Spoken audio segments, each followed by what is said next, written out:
Nordeste Radio. La voz del nordeste de Segovia.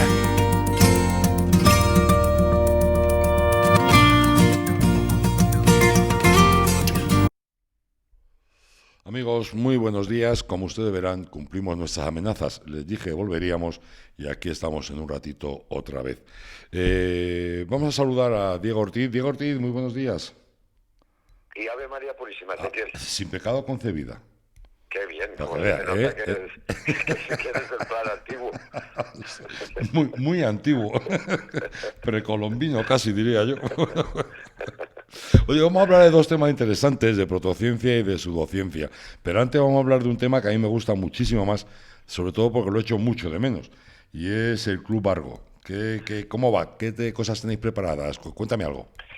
Pues ahí seguimos, ahora mismo estamos ya en una etapa pre-navideña, un poquito organizando pues unos espacios complicados en cuanto a foros, por limitaciones y restricciones que nos obligan a plantear un poco las fiestas con mucho cuidado, con mucha cautela y con mucha antelación y reservas, porque lógicamente muchos socios vienen en Navidades a celebrar pues sus reuniones familiares o de trabajo, sí, en grupos reducidos, y es más complicado organizar los distintos espacios con las limitaciones actuales legales.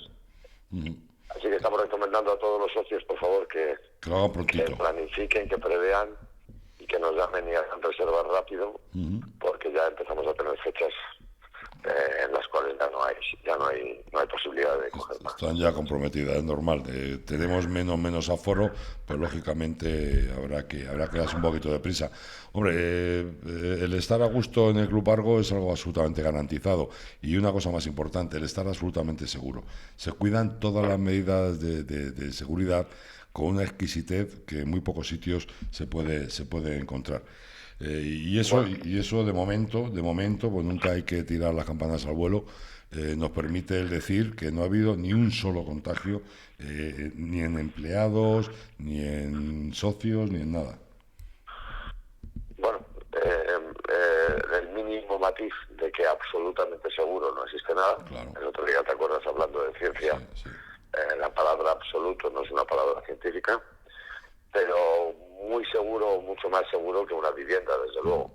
Por eso la recomendación es clarísima, en contra de las indicaciones que se produjeron en su momento por parte de las autoridades sanitarias. No hay que quedarse en casa a hacer reuniones, hay que salir a espacios en los cuales haya mayores ventilaciones, mayores alturas de techos y un servicio profesional que atienda y que evite que estemos todos manipulando las mismas vajillas, las mismas cristalerías, y que estemos durante mucho tiempo con distancias de seguridad poco controladas, lógicamente, porque esa es la relación familiar, y con ventilaciones muy bajas, porque la gente confunde que corra el aire, por decirlo de alguna manera, que es lo bueno, que haya ventilación con renovación de aire de sala, del exterior, con que haya climatización o tal. O sea, los aires acondicionados no valen para esto. Lo que vale para esto son las extracciones y las impulsiones. Hay que renovar el aire, no solo que se mueva, hay que renovarlo. Claro. Y esa es una de las claves que ya se han dado cuenta nuestros ilustres dirigentes, que no habían tenido en consideración cuando ya toda la ciencia lo estaba diciendo. Está claro. Nosotros estamos aquí contentos. Ahora se les ocurre hablar de aerosoles. Sí, bueno, qué pena. Nosotros estamos contentos. Fíjate, mañana ya nos abren aquí la hostelería. Eso sí, hasta las 10 de la noche. Tenemos toque de queda. Retiran las tanquetas. Sí, no, pues aquí de las puertas de los bares. Aquí prácticamente. Bueno, pues ya mañana podremos tomar un café o un vino tranquilamente, cosa que se agradece y mucho. Diego, era una medida claramente errónea. Absolutamente errónea. No, es una medida restrictiva que limita, coarta tus libertades, que te domestica un poco más, o lo intenta, pero que claramente sabemos que no funciona. No, está claro, y se ha demostrado. Pero bueno. Por eso Madrid les cabrea mucho, porque incluso dando unos niveles de control de la pandemia más altos que otras comunidades autónomas, en Madrid sí se han dado cuenta de que la hostelería es aliada, no enemiga Exactamente. de la curación, no de la curación, pero sí del control de la pandemia. Pero yo creo que para demostrar que hago algo, pues cierro y fastidio a todo el mundo y no consigo nada, pero bueno, que vean que Sí. estoy en ello. Y esa, Ya y esa sabes es la que historia. cuando un político es un inútil o un incapaz, lo único que hace es prohibir. Ajá, ajá. Siempre decimos la broma esta de que si cualquier cretino de estos lo mandamos a Somalia a combatir el hambre, prohibiría el pasar hambre y se acabó el tema. Diría prohibido no comer. Oye, Todo el que no coma multa. Yo, ¿Qué es lo que hacen estos? Yo quizás suena cachondeo, pero te garantizo que verdad, un día hablando allí en el club, en Radio Argo, en nuestra radio, un día hablando de leyes absolutamente imbéciles, había en no sé qué pueblo, es que no me acuerdo, estoy hablando de memoria, no sé qué pueblo de Andalucía, no había consistorio médico los fines de semana, no había médico los fines de semana, y salió un bando prohibiendo el enfermar los fines de semana. Eso te garantizo que es verdad, y bastante reciente, ¿eh? Y bastante reciente. O sea que... Bueno, parece sacado de la escopeta nacional o parece sacado de una película de Berlanga o de cuerda estilo Amanece que no es poco, No. pero es real. Es real, créeme que es real, es alucinante, es alucinante. Yo Diego, recuerdo una vez, Dime. no te interrumpo más, pero No, en una vez absoluto. recuerdo, Ezequiel, que cuando estabas en Radio Libertad haciendo el programa que yo acudí a tú un... también, sí, también Ah, participabas allí. Tú me diste una lista que habíais investigado como de 500 leyes absurdas, Sí, sí. pero reales, que eran de verdad de charanga, de pandereta, de echarse a reír si no fuera porque no tenían tanta gracia, en el fondo porque se las aplicaban a la gente, Claro, claro. pero que eran absolutamente grotescas. Sí, sí, sí, sí. Y te recuerdo, esto fue hace, pues que ¿cuánto habrá pasado? Pues, 10 años, sí, algo menos, quizás 7, por ahí. 7, 8 7, años. 8 años, sí, sí. Sí, sí. No, no, y te digo, y eran medidas adoptadas. La que te he comentado de prohibir enfermar el fin de semana es cierto. Y pertenecería a esa lista. Es alucinante, es alucinante. Bueno, vamos a ver también cosas alucinantes, porque también nos vamos a sorprender, porque vamos a hablar de protociencia y pseudociencias. Vamos a empezar por algunas que todos conocemos y que nos preguntamos si realmente son ciencias o no. Estas tres que te voy a mencionar pertenecen quizás a la rama de la filosofía. Tenemos, para que tú escojas y nos hables de la que quieras primero, la economía, la psicología o la sociología. ¿Son protociencias, son pseudociencias, son ciencias? Oficialmente se consideran ciencias. Vamos a distinguir primero, por recordar de otras veces que hemos hablado, la diferencia o la clave de poder considerar un tipo de conocimiento como científico, es que lleve un método riguroso, ese método que llamamos científico, al mismo tiempo que trabaja sobre situaciones predecibles y además contrastables, lo que llamamos falsables desde la época de Karl Popper. Sí. El método científico es muy duro, es muy sacrificado, es demasiado anegado como para ser seguido por muchos. Los científicos trabajan en unas condiciones muy complicadas durante mucho tiempo y establecen teorías e hipótesis en las cuales confían de alguna manera porque se aproximan de alguna forma a la realidad. No hablan, esto lo hemos recordado ya, la ciencia no habla de verdad, habla de aproximación a la realidad, de un mayor conocimiento y una mayor profundidad en el conocimiento de la realidad, sabiendo que no es exacto y que es erróneo. Así que cualquier teoría científica elaborada por cualquier científico nace para morir, nace para saber que va a ser superada por otra más exacta, más específica, quizá más aproximada, que la dejará fuera de juego y habrá tenido una cierta utilidad y habrá aportado mucho a la humanidad porque habrá sido un mayor conocimiento más próximo y que puede ser utilizado para mejorar la calidad de la vida de la gente muchas veces, o mal utilizado, como ha podido pasar con la energía atómica, que es una herramienta demasiado potente y cuando las herramientas son muy potentes, ya lo sabemos, son muy peligrosas, son muy útiles, muy prácticas y al mismo tiempo muy peligrosas. Pero peligrosas. Por eso en ciencia no hay verdades nunca y además no hay conocimientos negativos, es el uso que se haga de ellos. Está claro. Bueno, Entonces, eso es la ciencia. Sí. Luego existen un tipo de ramas, yo no diría mucho del conocimiento, pero sí de alguna forma de pseudo aproximaciones a la verdad, que utilizan el lenguaje de la ciencia, pero en absoluto de forma científica. O sea, no son científicas. Esas son las pseudociencias. Pseudociencias. Existen otras ramas, por decirlo de alguna manera, que son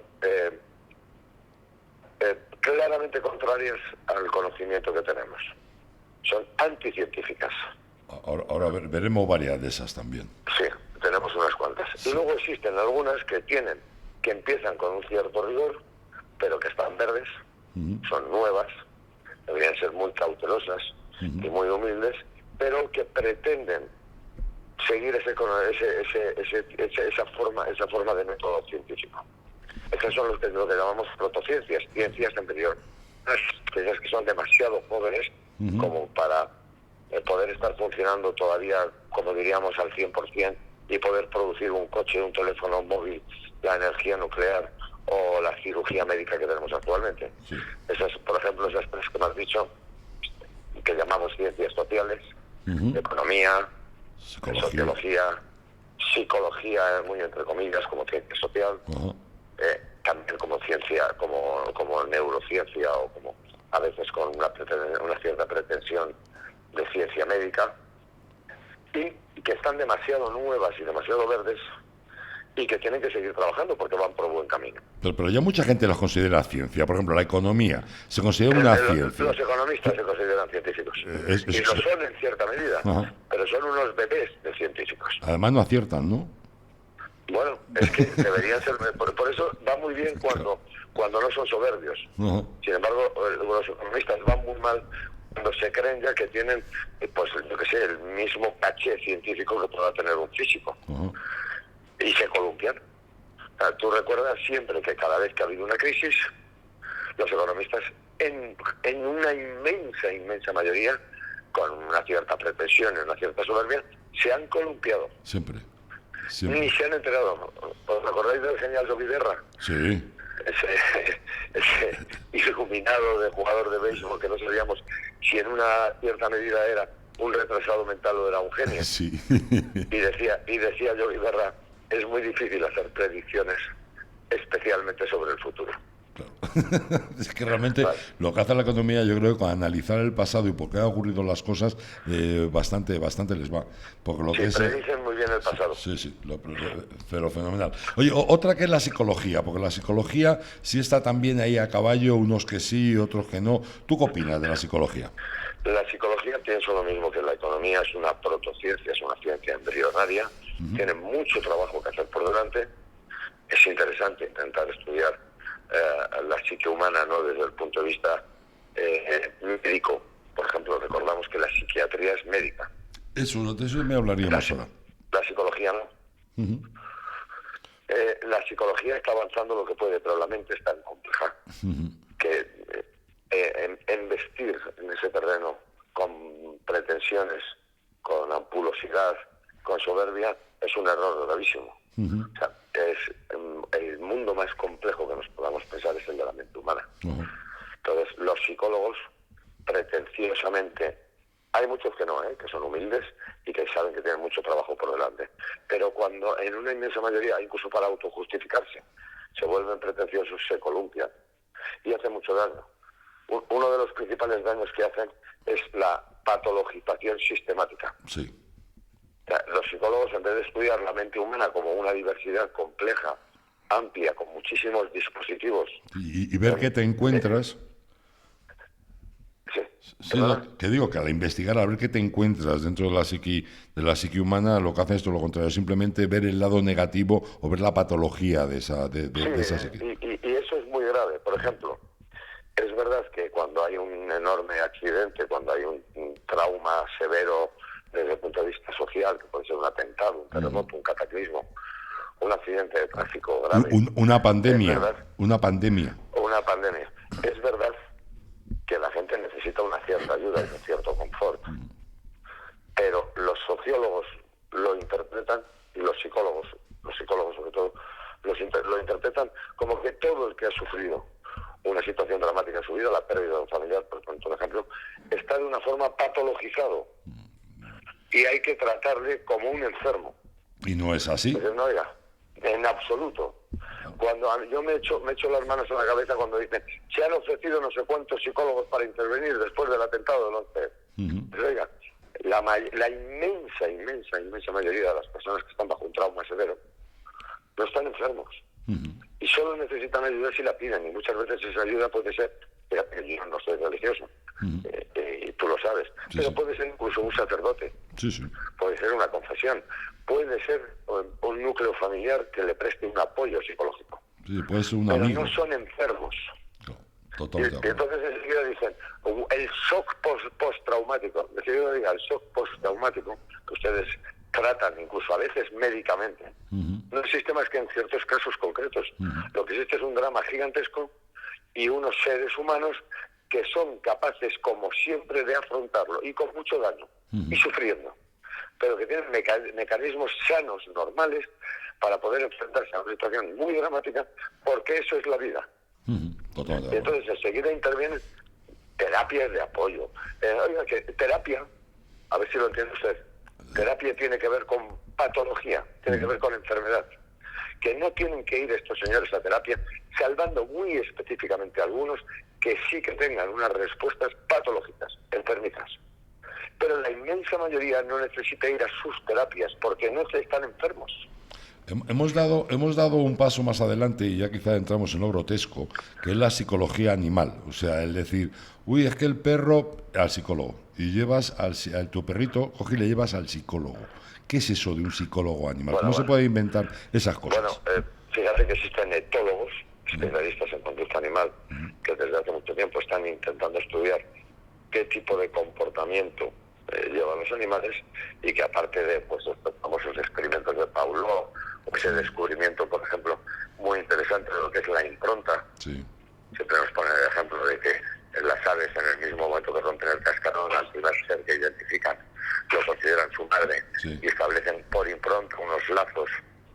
No sé si os acordáis de ese ejemplo que habremos visto en documentales de las ocas y de algunas anátidas que consideran a la persona a la que han visto como si fuera su madre, a todos los lados. El cuento del patito feo.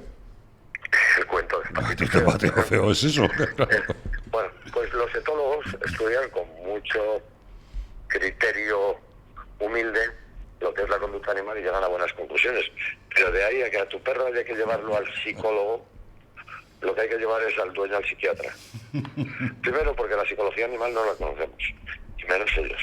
Segundo, porque hay adiestradores y cuidadores que por conocimiento vulgar, que muchas veces es el correcto, se aproximan mejor a lo que le pasa a un animal. E intentan entenderlo mejor. Pero los pedantes que hacen ese tipo de terapias para ciertos animales, lo que tienen que hacer es hacérselo mirar. Pero bueno, es rentable, ese es el problema de este tipo de... Es que es rentable. De alguna forma quizá esto se produce porque para demostrar que nosotros queremos mucho a nuestro perrillo, a nuestro gato, a lo que sea, lo humanizamos y queremos darle el tratamiento de una persona cuando él es un perro y quiere seguir siendo perro y no quiere dejar de serlo, él no quiere ser humano para nada y no quiere ir al psicólogo para nada. Y además en muchos casos no solo no quiere, sino que además nos pongamos como nos pongamos, ni puede ni debe, que es otra de las cosas. Pero ese defecto de antropomorfizar, todo, no sé si está bien dicho. Da igual, nos entendemos, que es lo importante. Ese intento de darle tintes humanos a todo lo que conocemos es un disparate.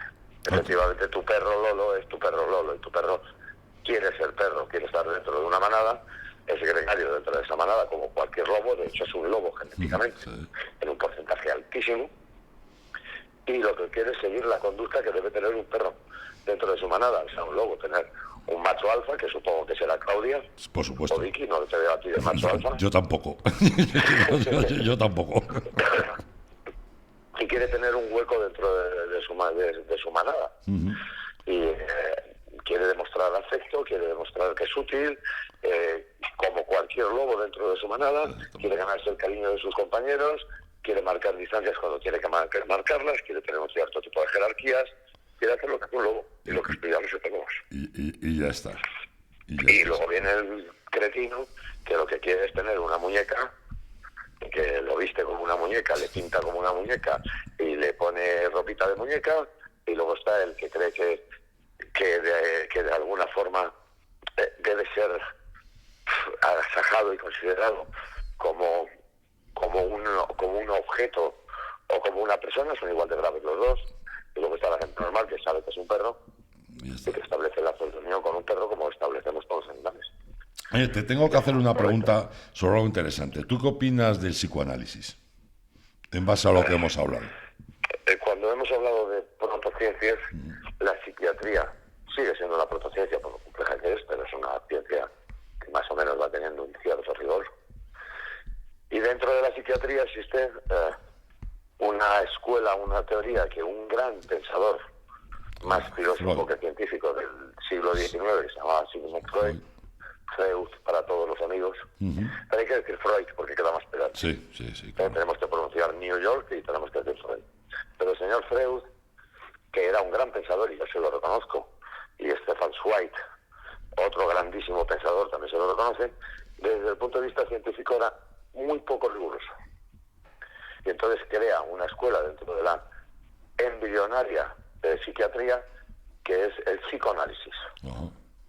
Y establece unas teorías interesantes, no corroboradas, muy poco científicas, muy interesantes, en las cuales se establece un nexo, siguiendo un poquito a filósofos no científicos anteriores, desde Nietzsche hasta pasando por Hegel o tal, que establecen unos nexos entre la conducta humana y la impronta infantil.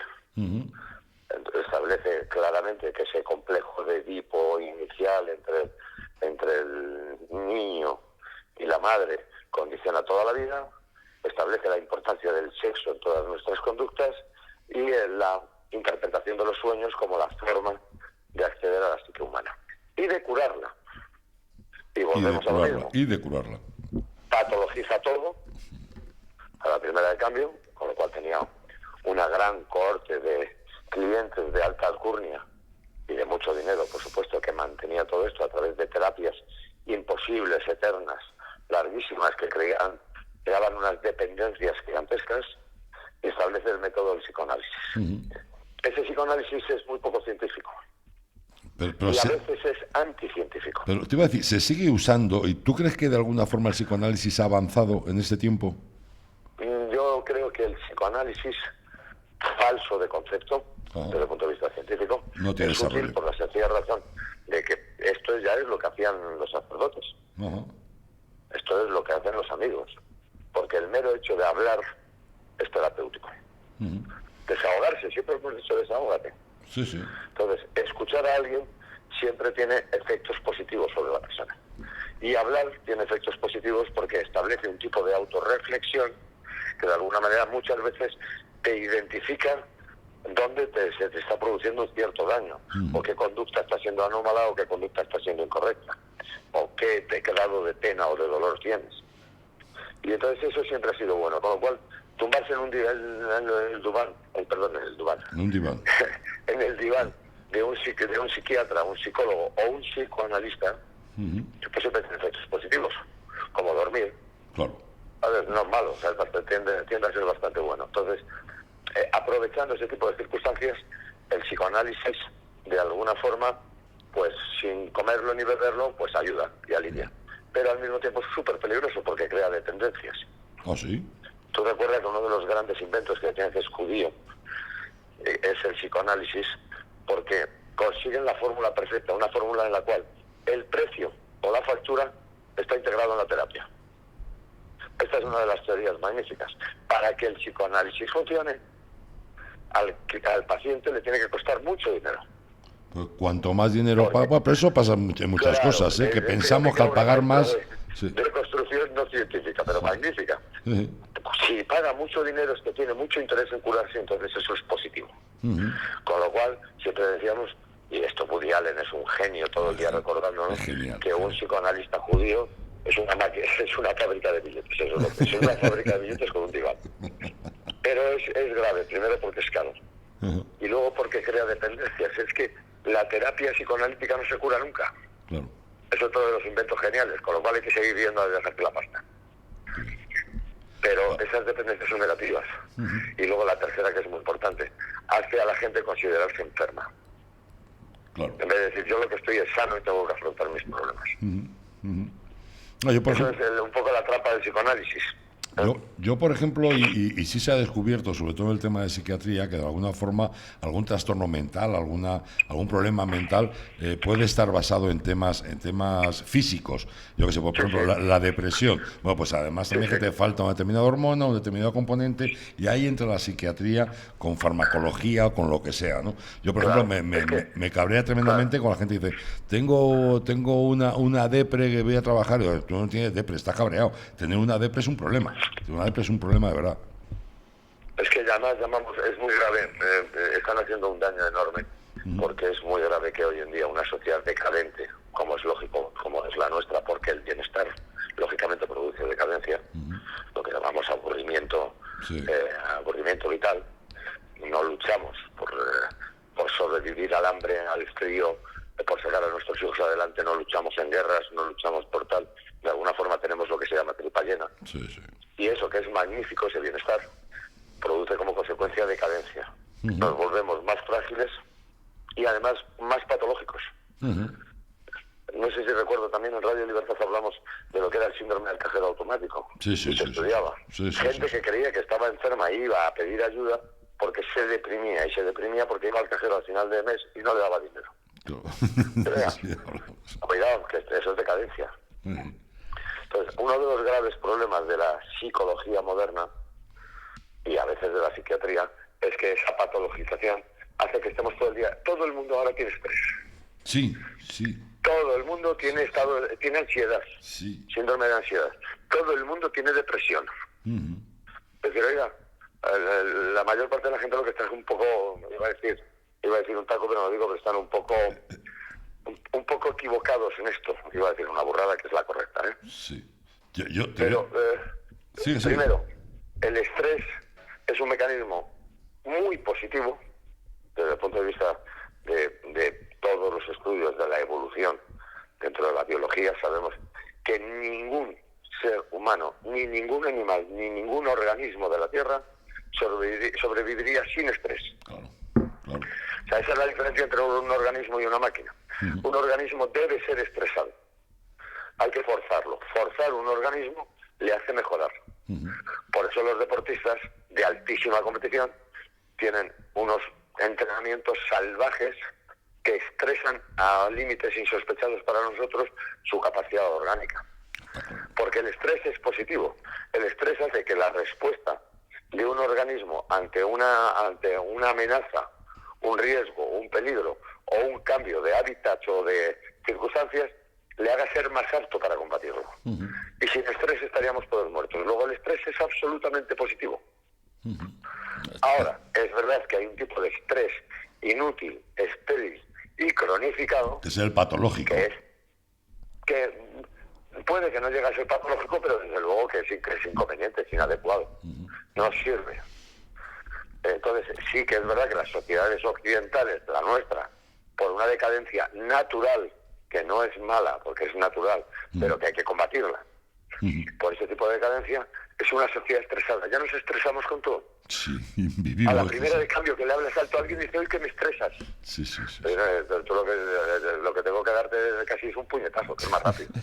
Y entonces si te estresarás, porque tu organismo responderá de una forma positiva, generando un tipo de estrés que te hará más apto para sobrevivir contra una amenaza física. Así que va a ser más rápido. Pero tú fíjate... todo el mundo se estresa a la primera de cambio. Pero tú fíjate que aparte que somos muy sensibles, entramos también en el mundo de las alergias, ya sé que no tiene nada que ver, pero que también el tema mental tiene mucho. Entramos en el mundo de las alergias. Nunca ha habido tantas alergias a tantas cosas. Y además... Las alergias y los asmas. Y las intolerancias. Te iba a decir, por ejemplo, aproximadamente en la población española celíacos estará en torno al 1 y pico por 100 de personas celíacas. Se consumen... Que es una patología muy severa y que debe ser tomada muy en serio. Claro. Y con una base científica muy rigurosa. Claro, pero te digo... La celiaquía es una enfermedad y hay que tomársela muy en serio. Claro. Cuando alguien dice que es celíaco, hay que tomárselo muy en serio y no gastar ninguna bajada de guardia con él. Pero lo que te digo es que si la población celíaca está en torno al 1%, el consumo de productos celíacos está alcanzando el 10 y el 12%. O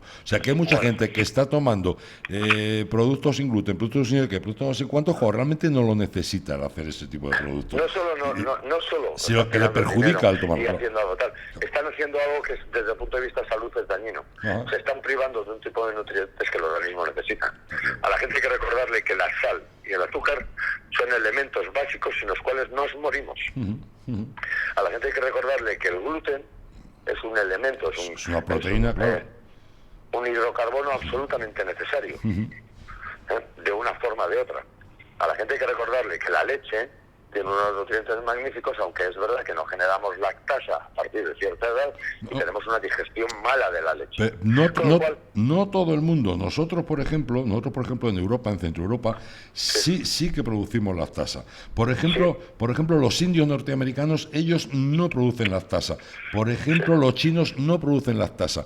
Pero esa mutación genética adaptativa que se estudia segregó poblaciones enteras, especialmente en el norte de Europa, que como método adaptativo de supervivencia mantuvieron la generación de lactasa después del periodo de lactancia. Exactamente. Por la cuenta que les tenía, ellos se morían de hambre. Las poblaciones están cruzadas, es cierto. Claro, es cierto. Oye, vamos a seguir con el tema porque a mí hay una cosa que me interesa muchísimo hablarlo.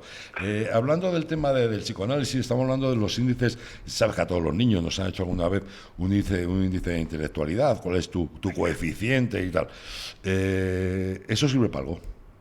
Bueno, tú fíjate, uno de los efectos negativos de una protociencia que en vez de ser humilde intenta autojustificarse y considerar ganarse su nicho, patologizando a todo lo que pillan, pues el famoso síndrome de déficit de atención, que a los niños decíamos que todos los niños, no sé si te acuerdas, a la primera de cambio, decíamos que el niño, como es hiper... Era hiperactivo. Hiperactivo. Ahora todos son hiperactivos. Lo malo es que el psicólogo lo ratificaba y entonces se inventaron una enfermedad que luego se han dado cuenta que no existía y trataron a miles de niños de una enfermedad que no tenían y en algunos casos incluso con medicación. Y era un error severo, lo pagaron los niños. Pero acuérdate que ahora mismo, y últimamente está muy de moda, pero la moda ha sido fuerte, hace varios años, a la primera de cambio todo el mundo tenía en la boca algo que era es bipolar. También, con lo realmente duro que es la bipolaridad, con lo realmente duro que es, claro, porque la enfermedad es tremenda, ¿eh? Oye, Diego, déjame un segundito que está Claudia ahí haciendo unos aspavientos tremendos, porque nos tiene que contar unas cosas, ¿eh? Dame un minutito y seguimos, ¿vale? Muy bien, señor. Venga, cuando quieras, Claudia. ¿Necesitas ayuda para diseñar o llevar tu página web, cartelería o redes sociales? ¿Quieres pasar tu negocio al mundo online y no sabes cómo? En Radio Argo y Más podemos ayudarte. No dudes en ponerte en contacto con nosotros al 671-091-098. Tenemos tu solución. 671-091-098.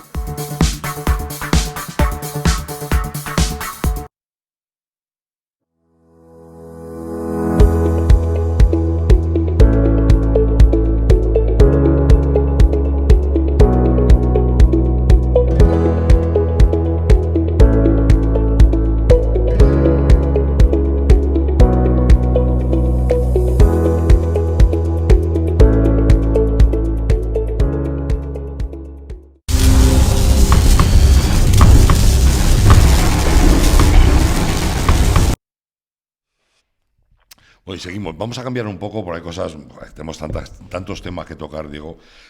Vamos a hablar de pseudociencias. Y ahí la lista es eterna. Por ejemplo, vamos a irnos mucho tiempo para atrás, porque siempre ha sido un logro. El tema de la alquimia siempre ha sido algo que existe, no existe. Ha habido gente que siempre se ha dedicado a ello. Ha habido reyes a los que han sido estafados. Bueno, con la alquimia se ha hecho de todo. Todavía, hoy en día, existen alquimistas. ¿Qué piensas de la alquimia? Bueno, la alquimia en su momento, como protociencia, como un intento de conocer, tuvo un sentido claro, eran los primeros químicos. Los primeros químicos que tenían muy poco rigor científico, pero muchas ganas de investigar y de hurgar y de ampliar conocimiento. Recuerda además que los alquimistas eran víctimas de su propia alquimia y esto lo habrás estudiado desde el punto de vista histórico y antropológico con doctores mucho mejores que yo, o mentes más doctas que la mía, no doctores, pero los alquimistas se envenenaban. Sí. Manejaban metales que les causaban la muerte, desde el mercurio hasta todo lo que quisieras. Querían saber, pero como tenían muy poco conocimiento, lo mezclaban con creencias y con religiones. Entonces construían, al margen del conocimiento científico, construían un tipo de entelequias que tenían muy poco rigor, pero que estaban más vinculadas a ese oscurantismo nigromante, muchas veces ocultista, en la cual pues se creaban sociedades secretas, sí, en las cuales se buscaban pues esa piedra filosofal, sí, la piedra que filosofal. convertía en... Bueno, hoy en día en un había dos líneas tremendas dentro de la alquimia. Había muchas más, porque realmente la alquimia también aportó muchos descubrimientos, pero había dos líneas tremendas, efectivamente, que era la piedra filosofal, la eterna juventud, y por supuesto el convertir cualquier metal en oro. Esa piedra filosofal que convertía todo en oro. Claro. Hay que decirle a todo el mundo que lo sepa, que la ciencia fabrica oro cuando quiere. Sí. O sea, que nosotros podemos fabricar oro. Lo que pasa es que es Nosotros carísimo. sí fabricamos oro, lo que pasa es que es muy caro, no compensa. Es más caro que el oro, efectivamente, pero hemos conseguido efectivamente fabricar oro, eso es cierto. Claro, pero ahora ya tenemos una mayor aproximación, no exacta, lo sabemos, a lo que es el mundo subatómico, y utilizamos un concepto no muy exacto, pero muy riguroso desde el punto de vista de corroboración de datos, que es pensar en que hay una fuerza nuclear débil, una fuerza nuclear fuerte y una fuerza electromagnética, y que es manipulable. Hoy en día sí construimos oro. Lo que pasa es que cuesta demasiado dinero. También construimos antimateria. Claro. En el CER hay un departamento específico para hacer antimateria. Antiprotones y antielectrones, que son muy utilizados, son positrones, y incluso ahora antimoléculas de materia. Construimos ya antimateria, lo que pasa es que es tan caro que es inviable utilizarla. Pero eso, embrionariamente, los alquimistas eran los primeros conatos de químicos. Y tienen un valor importantísimo. Gracias a eso fue evolucionando poco a poco el conocimiento científico y terminamos en el siglo XVIII, XIX ya en una química con rigor más serio. Acuérdate que hablábamos del éter, acuérdate que hablábamos del flogisto, hasta que luego un poco ya el rigor científico empieza a determinar que las masas después de una combustión se sostienen integralmente, y se empieza a avanzar un poco más seriamente, pero acuérdate esa búsqueda del flogisto, como ese elemento que conseguía crear de alguna forma el fuego, sin entender todavía que el fuego, que simplemente que lo que llamábamos fuego es una reacción química, es una combustión, y las combustiones son simplemente operaciones químicas, sin más complicaciones. Pero bueno, ellos avanzaron. Lo malo es que por el camino dejaron, como siempre, una pseudociencia flotando, ignorante, clavada, anclada en el pasado, muy despegada del rigor científico y muy pegada al oscurantismo.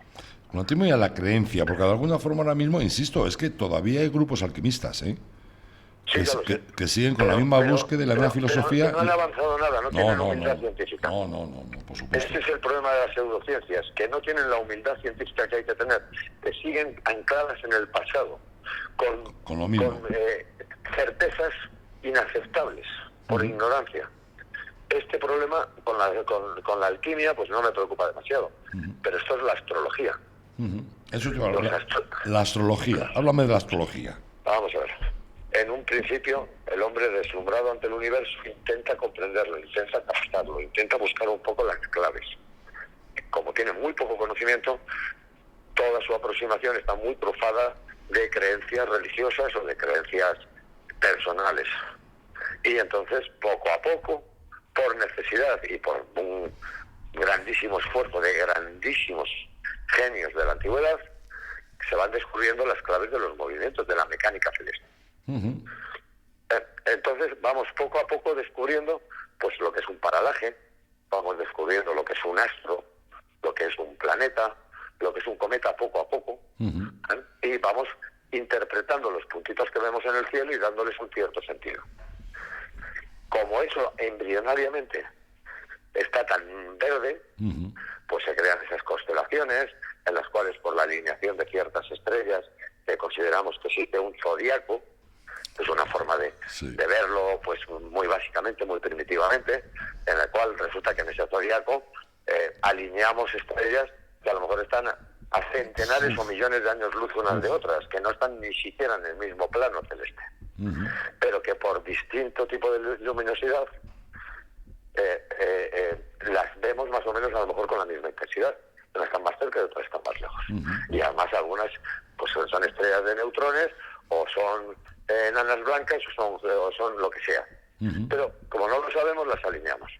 Entonces, otra vez, con una falta de rigor científico gigantesca, atribuimos a esas constelaciones una influencia sobre la conducta humana. Y está bien en esa época porque no hay más. Claro. El problema es que luego la astrología va tornando en astronomía. Y muchos investigadores muy, muy, muy serios durante cientos y cientos de años van trabajando todas las noches de su vida, se quedan ciegos intentando mirar, intentando tomar notas, intentando tomar mediciones, y la astronomía empieza a funcionar. Esa astronomía que nos permite hoy en día, aunque lo nieguen algunos iluminados, por decirlo de alguna manera, llegar a la Luna. Por ejemplo. O que nos permite poner satélites en órbita. Hombre, ya lo creo. Que nos permite predecir las mareas. Pero tú fíjate, de alguna forma la astronomía es, como decías tú, es la continuación, es el lado científico de la astrología. Claro. Pero el astrólogo es un paleto que se queda en la parte fácil, que es lo que se descubrió hace cientos de años, se le interpreta de una forma rentable. Como yo controlo el conocimiento humano y la naturaleza humana a través de los astros, yo me convierto en un gurú y me hincho a ganar dinero con ello. Con el horóscopo. Entonces, y la gente sigue. Es de tal calibre que si quiero avanzar tengo que abandonar todo esto, que es una práctica rentable. Y entonces me quedo en un pseudo falso conocimiento de la época y no avanzo. La astrología es falsa de principio y es falsa de final. Primero, no existe una influencia sobre la conducta humana más allá de la que ya tenemos científicamente evaluada, porque el magnetismo funciona, la gravedad funciona, y entonces sabemos, por ejemplo, y esto no es astrología, sino esto es física pura, sabemos, por ejemplo, que hay más partos por luna llena. ¿Por qué? Pues porque la placenta y el líquido amniótico es un fluido que también, y todo el organismo, que somos agua, también nota esa tensión gravitatoria más alta cuando hay luna llena. O sea, que de alguna forma ocurre con las mareas, claro. Y entonces sabemos, por ejemplo, y lo saben, cualquier hospital, que cuando hay luna llena hay más partos. Pues fíjate que yo creía que era un dicho, que era un... No, se preparan, Sí. Se preparan, y cuando hacen los cuadrantes de atención nocturna, por ejemplo, saben que van a entrar más partos. Unos pocos más. Pero es verdad que alguna influencia gravitatoria tiene, y casi seguro electromagnética también. Por eso es verdad que hay más episodios a veces de alteraciones psicológicas con luna llena. Pero también sabemos que el mar sube 3 metros en los puertos, y el que no atienda a eso va apañado, porque la influencia gravitatoria de la Tierra y de la Luna está estudiadísima. No, está claro. Pero de ahí a pensar que los astros rigen nuestro destino, hay una distancia de tal calibre, y es tan poco riguroso y tan poco científico, que lo primero que hay que decir a la gente: por favor, no vaya usted a un astrólogo. Por favor, déjese usted de cartas astrales. Lo que pasa porque son falsas, esa influencia no existe a estas distancias. A mí me da una pena tremenda cuando tú ves en las televisiones, que a partir de cierta hora lo tienen todas las televisiones, la cantidad de gente que llama, la cantidad de gente que conecta con esta gente con problemas reales, con problemas fuertes, que además le están sacando el dinero para no solucionarles nada. Caramba. No, y para estropeárselo. Porque es que encima dan unos consejos que son de verdad para interrumpir, para tirar con los feos la puerta del estudio donde están diciendo esas tonterías, porque están haciendo mucho daño a la gente. O sea, es normal, la ignorancia, el dolor y el miedo son 3 elementos altamente rentables, que son nichos para que abusen los de siempre. Desde los políticos hasta los quirománticos, pasando por los cartománticos o como se llamen, desde luego los astrólogos. Es que es una burla. Siempre que haya miseria va a haber alguien aprovechando esa herida.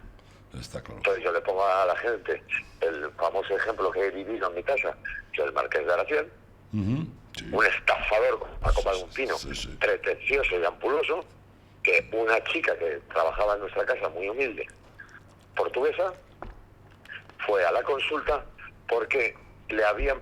Tenías que ver a esta pobre mujer, ¿eh? La adorábamos, pero de verdad tenía una ignorancia suprema de todo, un físico terrible, una edad complicada, y un día que libraba, que no le gustaba salir, pero la obligábamos a que saliera, se echó un novio.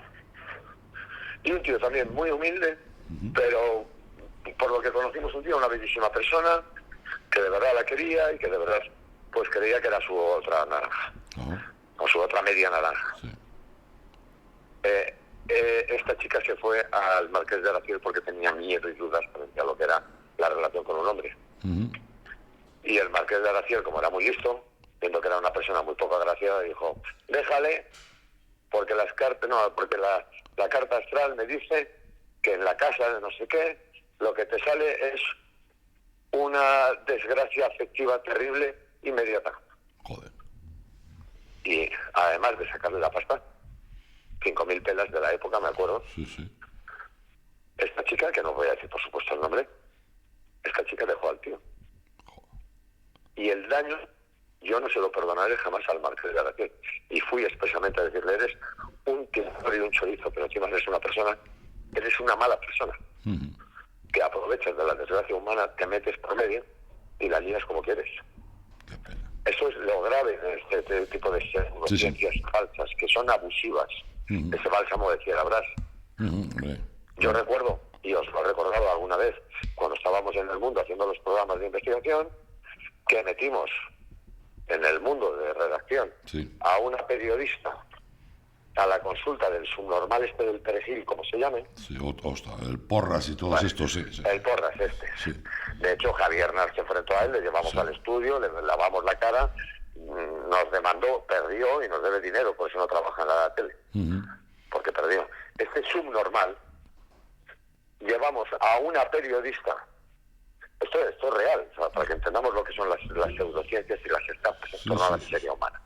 Llevamos a una periodista que tenía esclerosis lateral amiotrófica. Joder, imagínate. La llevamos a la consulta de este subnormal. Y la llevamos con un escáner. Esto ha estado en la tele, ¿eh? Lo podéis comprobar cuando queráis. Sí. La llevamos con un escáner y acompañada de alguien que decía que era familiar suyo. Otra periodista. Y este subnormal cogió el escáner creyendo que era una radiografía, la veía mal al trasluz y la estaba mirando al revés. Joder. Y entonces dijo que después de analizar la radiografía, que no se preocupara, que no tenía nada. Y la recetó una mierda de potingue que tenía, que por supuesto no podía cobrar, pero que sí que aceptaba la voluntad, cualquier tipo de donativo. Claro. Y entonces a este imbécil lo llevamos a la tele, le pusimos en el plato delante de Javier Nart y de repente le descubrimos toda la farsa. El tío no tenía nada que decir porque era un estafador. Claro. Salió pitando de ahí con el perejil y encima demandó a Javier. Y Javier, que es familia mía, pues lógicamente se defendió jurídicamente mucho mejor de lo que puede hacer el abogado de Paco Porras. Y Paco Porras perdió severamente, o sea, un pastón, porque encima perdió las costas. Y desde entonces, persiguiéndole precisamente para evitar este tipo de daño a la gente, si va a la tele reclamamos inmediatamente la cuantía que vaya a cobrar, con lo que bloqueamos. Qué bien. Y este señor, si nos está oyendo, yo estoy dispuesto a hablar con él cuando quiera. Este señor es un estafador. Pues ya sabes, Porras, si quieres nos llamas cuando quieras. Fíjate lo que es decirle a una persona que tiene esclerosis lo terrible que es, ¿eh? Que lo hemos vivido todos, ahora tiene más visibilidad, como decimos, lo vemos. Que no tiene nada. Joder. Y que no sigue el tratamiento. Yo conozco un caso de curanderos también algo excepcional, no voy a mencionar tampoco nombres, una mujer con un cáncer de mama. Evidentemente, cuando te menciona la palabra cáncer, cuando te menciona la palabra esclerosis, evidentemente el pavor es tremendo y está dispuesto a hacer cualquier cosa. Con un curandero dice que le iba a curar con agua, que dejara todos los tratamientos que estaba tomando, todo lo que estaban haciendo los médicos y que le iba a curar exclusivamente con agua. Por desgracia, esa mujer falleció. Entonces, claro, es que es gente que tiene que estar en los juzgados y en muchos casos en la cárcel. Luego. Y en muchos casos en la cárcel. Fíjate, de verdad, intentarle a la gente decirle nada más, no hay que estar todo el día dando consejos, pero sí una mínima recomendación. Por favor, reflexionen. Sí. Cuidado, no busquen atajos, no existen los atajos. Afronten las cosas como hay que afrontarlas, pero dejen de depender de estas soluciones mágicas, de unos falsarios, estafadores, pseudocientíficos, con poses y lenguaje científico, que no saben ni de lo que están hablando, ni les importa, porque no les importa a ustedes, lo único que quieren es tener una fuente de ingresos bastante considerable. Y ya está. Esto, fíjate, vamos a levantar un poco de ampollas. No. Con el cáncer de mama y con el agua. No, pero es que la homeopatía, claro que has dicho agua. La homeopatía, esa es otra historia. Yo sí quiero lanzarle aquí un mensaje, y es, ustedes, yo entiendo que hay desesperación y momentos desesperantes que te tienes que agarrar a cualquier cosa. Agárrense a lo que quieran, pero no dejen, por favor, no dejen la medicina tradicional, no dejen nuestra medicina. Se ha vuelto inteligente, ¿eh? O sea, quiero decir, a pesar de ser absolutamente anticientífica, hay que decirle a la gente claramente que es falsa, que si existe la homeopatía con esos principios contrarios a la física y a la ciencia moderna, ustedes no tendrían un móvil en la mano. No son compatibles tener un móvil con la mano y los principios de la homeopatía. Son premisas de un cierto avance de intento de conocer del siglo XIX que ya están superadas. O sea, el agua no tiene memoria. Y esa reducción por dilución continua hasta dejar una molécula mínima dentro de un volumen de agua pura es absolutamente, desde el punto de vista científico, es un fraude. Es un fraude absoluto. Entre otras cosas porque solo el borde del tarro ya tiene más moléculas de otras cosas, con lo cual el procedimiento homeopático se va a la mierda. Y además el agua no tiene memoria. Si el agua tuviera memoria estaríamos apañados. Claro.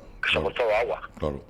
Imagínate cuántos trillones de influencias en esa memoria del agua existirían en los mares o en nuestro propio organismo. Y no solo la molécula que les da la gana. Pero hay una base que se está estudiando desde entonces y que surte muy buen efecto, que es el principio de la hormesis, que establece, y es cierto, y esta es la base, por ejemplo, vacunal, que ciertas dosis en pequeños tamaños de cierto tipo de sustancias que pueden ser tóxicas a mayores volúmenes generan respuestas inmunitarias o respuestas metabólicas positivas. Pero lo acabas de decir tú, ese es el principio de la vacuna, el meter el virus debilitado o muerto, claro. A ningún inmunólogo se le ocurre hacer un procedimiento homeopático con una vacuna porque sabe que en ese momento se carga la vacuna. Claro.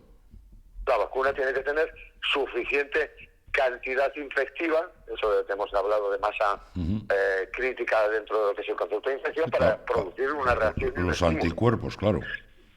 Todos los especialistas en metabolismo, todos los médicos que se dedican a la nutrición, todos los químicos y bioquímicos que se dedican a la nutrición, saben, y esto lo sabemos, que las vegetales son positivos para el ser humano y son sanos porque generan sustancias tóxicas defensivas que en pequeñas cantidades producen reacciones positivas en el organismo humano. Pero son tóxicas. Los vegetales en grandes cantidades son tóxicos, no somos herbívoros. Hombre, claro. Pero ese principio ya está estudiadísimo.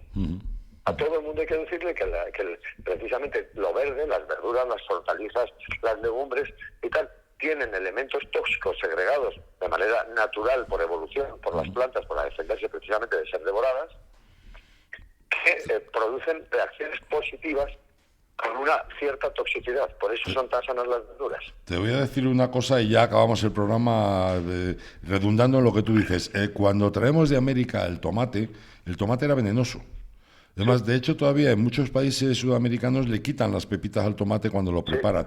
Y ha sido por mediación de injertos, de historias, de evolución, porque el tomate no era venenoso, pero originariamente era venenoso y se les quitaba las pepitas y tal para quitarle parte de ese veneno. Y es así. Oye, me apetece mucho, Diego, ya hablaremos. Se ve que se pasa el tiempo corriendo, sino que nos lo digan cuando nos dan las tantas de la mañana juntos. Me apetecería que dedicáramos unos programas a destapar cosas que son mentira y que nos están engañando. Y podemos hacerlo, ¿verdad? Como que si te cortas el pelo te crece más. Por ejemplo. Por ejemplo. Yo me lo cortaba muy poco. Una última recomendación para no dejar algo que pueda estar mal interpretado. Venga. La homeopatía tiene un efecto placebo, claro. Luego está claro. surte efectos, es muy cara. No sirve para nada más que, como hemos hablado en otras ocasiones, más que para fomentar un cierto efecto placebo. Como tú has recomendado antes, utilice usted la homeopatía si quiere, porque no sirve para nada más que para gastarse el dinero. Pero por favor no deje las terapias. Los homeópatas, por eso te digo, se han vuelto más inteligentes y ya tienen mucho cuidado para decir que curan el cáncer. Y desde luego es difícil que suplan la cirugía. Esto es una burla. Cuando usted tenga un problema serio, por favor haga lo que le dé la gana, porque de alguna forma la desesperación también es legítima y también empuja ciertas cosas. Pero por favor no deje usted nunca el tratamiento. Y por favor no se vaya nunca a un lector de cartas o tal.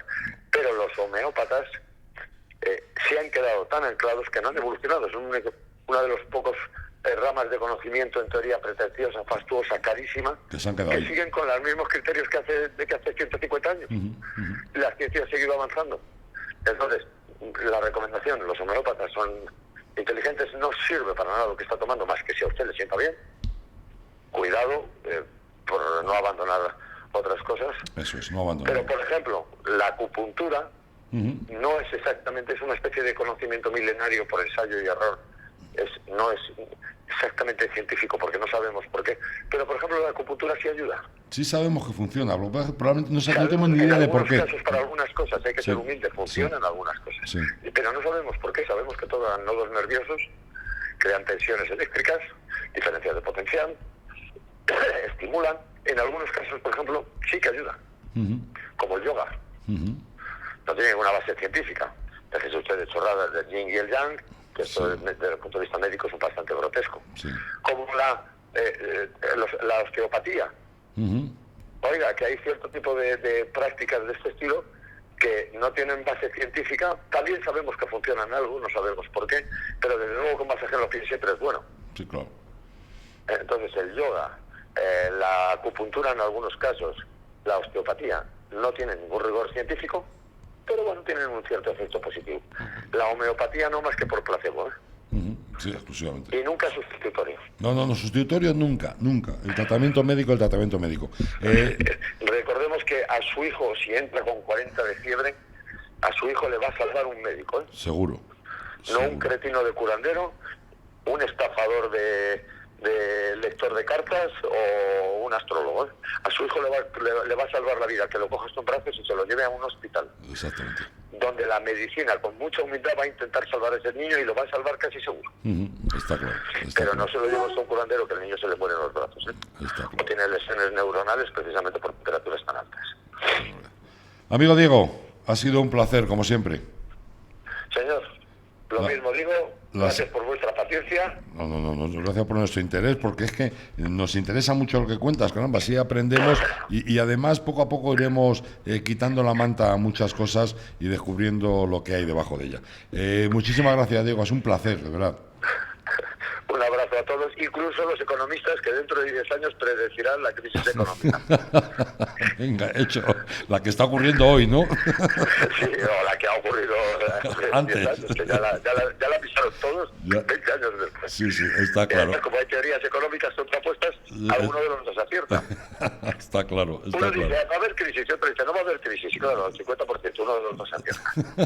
Pero bueno, ánimo a los economistas, que se bajen un poco del pedestal, que sean menos soberbios, y que sigan trabajando, porque nos hace falta ese tipo de conocimiento científico.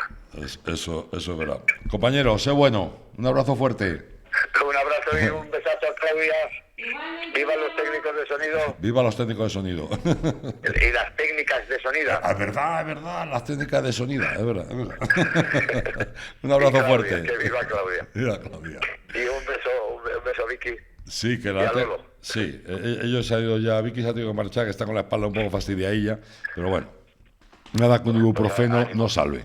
Así que nada. El ibuprofeno bastante mejor que otras cosas. Sí, que duda cabe. Muchas gracias. Claudia. Un abrazo muy fuerte a todos. Igualmente. Claudia, muchísimas gracias. Y amigos, pues les dejo. Ya verán como en este programa poco a poco vamos a ir descubriendo y levantando muchas cosas. Denos un poco de tiempo, ¿vale? Amigos, mañana a las 11 les espero. Un abrazo fuerte de Ezequiel Triñaque. Hasta mañana.